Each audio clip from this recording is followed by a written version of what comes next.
Boa noite. Após 2 anos e 8 meses preso em uma cela especial no Comando de Policiamento Especializado da Polícia Militar, o ex-prefeito de Coari foi transferido na manhã de hoje para o complexo penitenciário Anísio Jobim, na BR-174. De acordo com a Secretaria de Administração Penitenciária, Adail Pinheiro, que é apontado como chefe de uma rede de exploração sexual de crianças e adolescentes, ficará em uma cela isolada na ala de segurança do complexo. Sem algemas, o ex-prefeito do município de Coari, Adail Pinheiro, foi levado para fazer exame de corpo de delito no Instituto Médico Legal na capital. Ele está preso desde fevereiro de 2014, acusado de comandar uma rede de exploração sexual de crianças e adolescentes no Amazonas.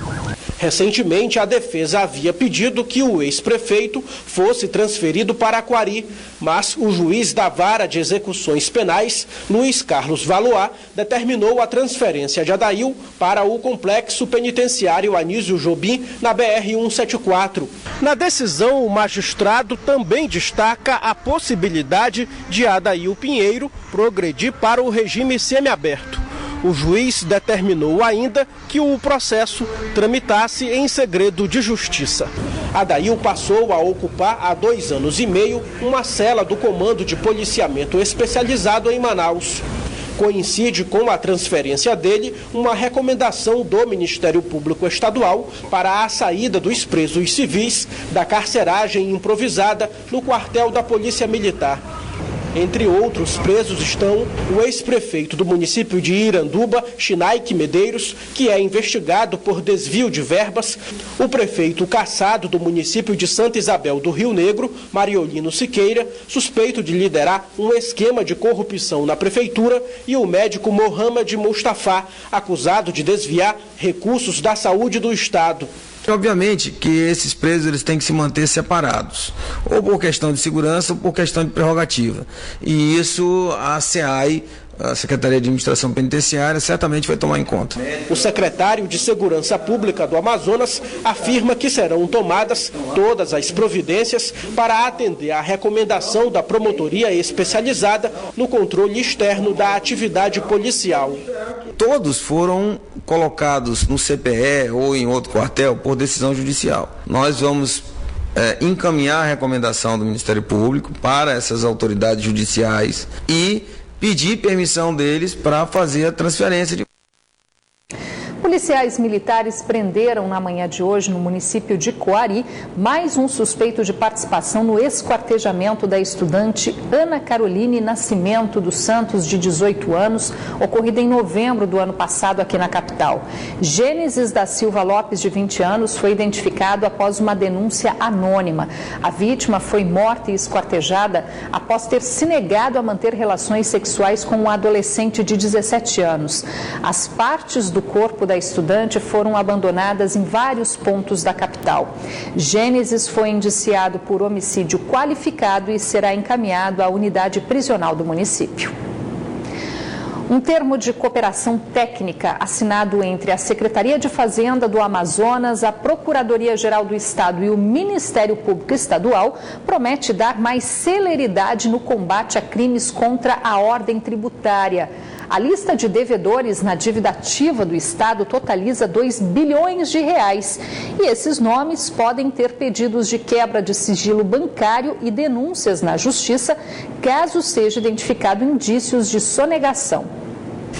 O termo foi assinado na sede da Cefaz. De acordo com o secretário de Fazenda do Estado, Afonso Lobo, a partir de agora o governo vai poder cobrar com mais efetividade os impostos que podem ter sido sonegados ou que apresentem indícios de irregularidades. Com essa parceria com o Ministério Público, além da inscrição em dívida ativa para a execução judicial, nós iremos encaminhar aqueles processos que possuam indícios de crimes contra a ordem econômico-tributária para que sejam avaliados pelo Ministério Público, se é o caso de a proposição de alguma ação penal criminal. O Amazonas possui mais de 2 bilhões de reais em dívidas ativas a receber de pouco mais de 1.000 contribuintes. As cobranças são feitas primeiro pela Cefaz e depois são encaminhadas à Procuradoria-Geral do Estado antes de chegar na fase criminal. A atuação administrativa, civil, já vem sendo feita na parte contenciosa também, mas no que tange à questão criminal, a Procuradoria não tem competência para atuar e por isso mesmo será muito importante estabelecer diretrizes na condução desses trabalhos por meio desse termo que hoje foi assinado. O Procurador-Geral de Justiça diz que o termo de cooperação significa um grande avanço para investigar mais a fundo os crimes de ordem tributária, já que o MPE criou um grupo de recuperação de ativos que dispõe de mais instrumentos para chegar até os criminosos. Quebra de sigilo telefônico, de determinados dados telemáticos ou de quebra de sigilo bancário, por exemplo, em várias situações só podem ser feitos em curso de uma investigação criminal. Então, a investigação administrativa fiscal feita pela Secretaria de Fazenda e pela PGE, muitas vezes esbarra nessas limitações e o Estado não consegue chegar a determinados fraudadores da maneira como gostaria. Ainda segundo o Ministério Público, a integração das informações dos 3 órgãos também possibilita uma investigação prévia para detectar crimes como a lavagem de dinheiro. Porque não adianta os dados chegarem com 10 anos, 15 anos depois, por essa falta de comunicação entre os segmentos, porque muitas vezes realmente torna-se inalcançável um cidadão desse, muitas vezes nem mora mais no Estado ou é muito difícil de conseguir identificar. Eleições 2016, faltam 11 dias para o segundo turno das eleições municipais. E um dos desafios dos candidatos que seguem na disputa é tentar conquistar o eleitor que no primeiro turno votou em branco ou anulou o seu voto. Em Manaus, esse índice chegou a 8,59% dos votos válidos, ou seja, pouco mais de 108 mil eleitores que deixaram de escolher entre um dos 9 candidatos. Mas em 22 capitais do país, segundo dados do Tribunal Superior Eleitoral, a soma de votos nulos, brancos e abstenções surpreendeu, chegando a superar até mesmo o primeiro ou segundo colocado na disputa para prefeito. A democracia brasileira é relativamente nova e há muito o que amadurecer. E nesse processo, o cidadão tem um papel fundamental, ou porque opina no ato eleitoral, ou porque deve permanecer vigilante durante todo o mandato. Mesmo sendo obrigatório o ato de votar, no primeiro turno em todo o Amazonas, mais de 300 mil eleitores deixaram de ir às urnas. Em alguns municípios do interior do estado, o número de abstenção ultrapassou a quantidade de votos válidos. Somente em Manaus, 108 mil pessoas não votaram. Os votos em brancos ou nulos contabilizou quase 4% do eleitorado da capital. Foi mais que o dobro se comparado com as eleições de 2012. Mas o que motivou tantos eleitores a deixar de votar ou votar em branco? Cara, acho que principalmente satisfação com o cenário político atual, a questão de não ter muitos políticos bons para votar, principalmente para prefeito. Eu acho que também não acreditar na política, né? Acaba deixando de lado, né? Na verdade tem várias opções, mas as pessoas acreditam que não há, né? Ficam em dúvida as propostas, que não vai haver mudanças. E eu acho que pelo fato de a punição por não votar ser bem branda. Este sociólogo e cientista político explica que a democracia representativa implantada no Brasil já está defasada e pode estar desestimulando a população brasileira a votar. O especialista diz ainda que as crises políticas ligadas à corrupção também podem explicar o crescimento das abstenções. É uma forma de manifestação, né, de rejeição declarada à participação do processo eleitoral, eleitoral, uma crítica ao próprio sistema político e à própria classe política. Mas isso tem sido um indicador já de médio e a longo prazo no Brasil em função do estado da política brasileira, que tem sido muito ruim. A população já não se sente muito mais representada politicamente no país, seja em âmbito nacional, seja em âmbito local, né? Então tem sido uma tendência, tanto a abstenção quanto os votos em brancos e os votos nulos. O Tribunal Regional Eleitoral do Amazonas não arrisca nenhuma estimativa de abstenção para o segundo turno, mas admite que o número de eleitores faltosos deve ser igual ou superior ao primeiro turno. O especialista segue explicando que a disputa de segundo turno na capital amazonense tem um cenário político peculiar, criando expectativas. No primeiro turno, o eleitor geralmente tem várias opções, né? Ele tem um leque de opções, então ele tem mais condições de exercer a liberdade de escolha, né? No segundo turno, né, nós temos um candidato à reeleição e nós temos um adversário. O eleitor, ele tende a votar no sentido de maximizar resultados. Então ele avalia o alcance, os resultados da gestão, né? Se o prefeito conseguiu de fato melhorar a sua vida, melhorar a qualidade de vida da população. Se ele conseguiu, ele tende a ser premiado nas urnas. Se ele não conseguiu, ele tende a ser, vamos dizer assim, castigado. O candidato adversário, ele, né, que geralmente apresenta a ideia de mudança, ele precisa ser convincente, né, acerca da ideia de mudança, o que se pretende com uma mudança. Além disso, ele também precisa trabalhar para reduzir, vamos dizer assim, a sua rejeição pessoal. Mas e esse fenômeno de abstenção pode trazer consequências para o processo democrático? Nós temos uma grande responsabilidade e um grande compromisso com a eleição, com o processo eleitoral. Nós não basta apenas eleger, nós temos que acompanhar, nós temos que fiscalizar. Manaus tem registrado esta semana as maiores temperaturas durante o verão amazônico, segundo os meteorologistas. E para fugir do calor, o jeito é buscar refresco no ar condicionado ou nas águas do Rio Negro. Em Manaus, os dias têm amanhecido mais quentes, segundo o Instituto Nacional de Meteorologia. Já amanhecemos com temperaturas altas, né? Então, tudo indica aí que o dia será bastante quente. Com as altas temperaturas, alguns moradores aproveitam para se refrescar no Rio Negro. Com certeza. Passar o dia tomando banho com esse calor de Manaus. Atualmente, a praia da Ponta Negra, na zona oeste da cidade, tem sido mais visitada, inclusive por turistas. Esse carioca estava bem à vontade nas águas naturais. Para se refrescar, para aproveitar um pouco dessa natureza aí maravilhosa. A previsão para os próximos dias continua sendo de temperaturas elevadas na capital amazonense.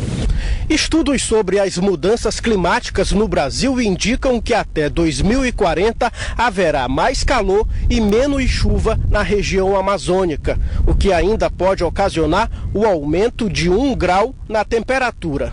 A ocorrência de chuvas mais constantes para aliviar o calor só deve acontecer em meados de dezembro. Chuvas com maior volume, né?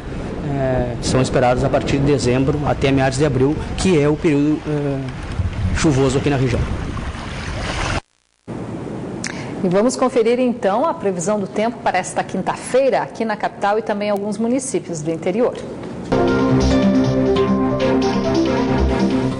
Em Manaus, o sol aparece entre nuvens, as temperaturas variam entre 26 e 37 graus. Em Fonte Boa, o tempo fica encoberto, mínima de 26 e máxima de 33 graus. Em Manicoré, a previsão é de sol com poucas nuvens e as temperaturas variam entre 24 e 38 graus. Em Barcelos, o tempo fica encoberto com possibilidade de chuva fraca e as temperaturas variam entre 29 e 32 graus. Uma estudante de 17 anos irá representar o Amazonas no programa Jovem Senador, projeto voltado a escolas públicas e que oportuniza durante uma semana as vivências no Senado Federal. Laura Lima, de 17 anos, é aluna do ensino médio na Escola Estadual Adelaide Tavares de Maceda, em Manaus. É grande a expectativa da estudante para representar o Amazonas no programa Jovem Senador de 28 de novembro a 3 de dezembro em Brasília. É uma responsabilidade bem grande e eu espero não desapontar ninguém por lá. O projeto voltado a escolas públicas seleciona o autor da melhor redação em cada estado e no Distrito Federal e oportuniza durante uma semana as vivências no Senado. Discorrendo sobre o tema Esporte, Educação e Inclusão, a estudante conta que se inspirou nas dificuldades no dia a dia das pessoas. A aluna tomou conhecimento do projeto no colégio e se interessou bastante. Meus professores me orientaram e eles me mostraram esse concurso. Laura foi a selecionada entre 3 finalistas amazonenses. Ela tem talento, então a gente vai lapidando esse talento e ela gosta. Ela já participou de outros concursos e esse ela se destacou bastante. A estudante revela ainda que está elaborando propostas e projetos para apresentar na capital federal e comenta sobre a participação dos jovens na política. Eu percebo que os jovens não são muito ligados à política, eles veem a política como uma coisa chata, uma coisa complicada. Agora o futebol começou agora há pouco na Arena da Amazônia, a primeira partida da semifinal do Campeonato Amazonense, que este ano será disputada com rodada dupla. Primeiro será a vez de Fast Rio Negro e logo mais entram em campo Nacional e Princesa. As informações com Orestes Litaif. No primeiro jogo da semifinal do Campeonato Amazonense se enfrentam o Fast Clube e Rio Negro. O Rio Negro, que nos últimos anos chegou a ser rebaixado, agora tem a chance de disputar de novo uma final do Campeonato Estadual. Por outro lado, o Fast Clube, que investiu em jogadores de base, quer triunfar de novo na elite do futebol amazonense. Os dois times entram em campo às 6h30 da tarde na Arena da Amazônia. A rodada dupla será fechada com um jogaço entre Nacional, que é o atual campeão, e o Princesa dos Solimões, que ficou em vice no ano passado. Esses dois times já protagonizaram 2 finais seguidas do Campeonato Estadual e agora fazem o duelo da semifinal. E é claro, apenas um vai para a grande final. E por falar em final, o Amazonas é o último estado brasileiro a conhecer o campeão estadual. O Barezão, a final do Barezão, será no sábado, às 4h da tarde, também na Arena da Amazônia. E os detalhes desse jogo da semifinal você confere amanhã aqui no Band Cidade. Orestes Litaif para o Band Cidade. Depois de se destacar entre as 15 mulheres mais bonitas do Brasil, a Miss Amazonas, Brena Dianá, já está de volta a Manaus. Esta manhã ela conversou com a nossa equipe em um dos pontos turísticos mais conhecidos do estado e também virou atração com vários pedidos de fotos dos fãs. De volta a Manaus, Brena Dianá está de bem com a vida e feliz pelo resultado do concurso Miss Brasil Bi-Emotion 2016, disputado em São Paulo no início do mês. A representante do Amazonas ficou no top 15 das mulheres mais bonitas do país. Esta manhã nós encontramos Brena Dianá em frente a um dos símbolos do estado, o Teatro Amazonas, e não demorou para a presença da Miss chamar a atenção do público. 1, 2, 3 fotos e logo uma verdadeira tietagem. O importante, e eu chamo de como se fosse um presente, né? É esse carinho do público, que quando eu cheguei aqui em Manaus eu recebi até nas redes sociais enquanto eu estava participando do concurso. Com uma beleza tipicamente amazônica, Brena conquistou o Brasil inteiro. Até mesmo quem vem de outros estados reconhece a beleza da Miss. Do Recife. A gente viu pela televisão ela lá. Assistiu no programa e estava torcendo para o Amazonas? Então? Amazônia. Eu havia assistido na televisão o concurso de Miss Brasil. Ela já nos confidenciou aqui que fez muita amizade com a Miss Santa Catarina, que é nosso estado, né? Simpatia, então. Com certeza, ganhou mais simpatia. Ela é muito bela, por sinal, muito bonita. Ela é muito linda, fiquei muito feliz de ver ela pessoalmente, ela é maravilhosa. Brena Dianá garante que seguiu confiante para conquistar uma posição de destaque no Miss Brasil Bi-Emotion 2016, ainda mais depois de ter sido a candidata mais votada em todas as enquetes enquetes do concurso. Votação que deu à amazonense o título de Miss do Povo. Bem, eu esperava, claro, né, como todas as amazonenses que vão lá, ficar em primeiro ou até no top 5, e como eu fiquei apenas no top 15, eu esperava mais. Até pela pressão que eu estava sentindo ali, que eu estava recebendo, na verdade, do público. O público estava esperando muita coisa de mim. Então eu me senti meio que injustiçada, claro, né? Porque a gente aceitar um resultado assim, mas, como eu já disse, o importante é o reconhecimento do público e é o que me deixa feliz.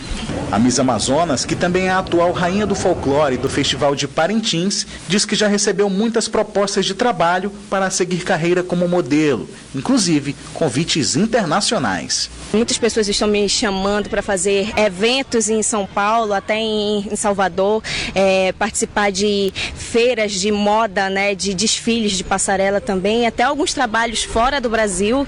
E eu ainda estou analisando porque eu vou ter que mudar a minha vida totalmente. Eu não sei se ainda estou preparada para isso, né, deixar minha família, deixar a faculdade que eu tanto almejei para a minha vida, mas é um caso a se pensar.